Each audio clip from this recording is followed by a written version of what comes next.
வெளிநாட்டில் பட்ட மேற்படிப்பு பயில 10 சிறுபான்மையின மாணவ மாணவிகளுக்கு கல்வி உதவித்தொகையாக தலா 36 லட்சம் ரூபாய்க்கான ஆணைகளையும் 3 தேவாலயங்களை புனரமைப்பதற்காக 1,81 லட்சம் ரூபாய் மதிப்பிலான காசோலையையும் சென்னை தலைமை செயலகத்தில் வைத்து முதலமைச்சர் மு.க.ஸ்டாலின் வழங்கி வருகிறார். அந்த காட்சிகளை பார்த்து வருகிறோம்.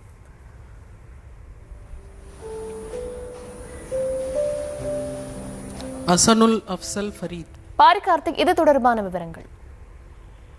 வணக்கம். தமிழ்நாடு முதலமைச்சர் திரு மு.க.ஸ்டாலின் அவர்கள் தற்போது தலைமைச் செயலகத்தில் பிற்படுத்தப்பட்டோர் மற்றும் மிகவும் பிற்படுத்தப்பட்டோர் மற்றும் சிறுபான்மை நலத்துறையினுடைய சார்பில் வெளிநாட்டில் பட்ட மேற்படிப்பு பயில 10 சிறுபான்மையின மாணவ மாணவியருக்கு கல்வி உதவித்தொகை வழங்கும் திட்டத்தின் கீழ் 10 சிறுபான்மையின மாணவ மாணவியருக்கு தலா 36 லட்சம் ரூபாய் கல்வி உதவித்தொகையாக வழங்கி ஆணையை வழங்கி வருகிறார்.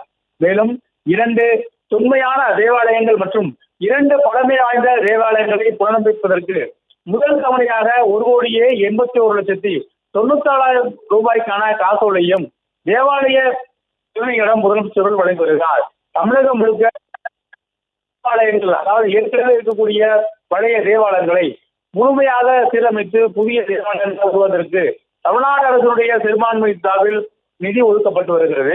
அதன் அடிப்படையிலே தமிழகம் முழுக்க இருக்கக்கூடிய அனைத்து தேவாலயங்களையும் கணக்கெடுப்பட்டு அதில் நவீனப்படுத்த வேண்டிய தேவாலயங்களை கணக்கெடுத்து அவைகளுக்கு நிதி ஒதுக்கப்பட்டு தமிழ்நாடு அரசு சார்பில் புதிய தேவாலயங்களுக்கான நிதி உதவித்தொகையும் வழங்கப்பட்டு வருகிறது.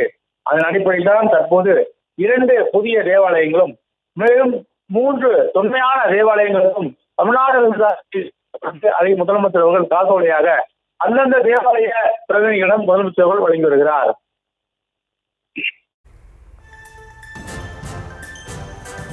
விவரங்களுக்கு நன்றி.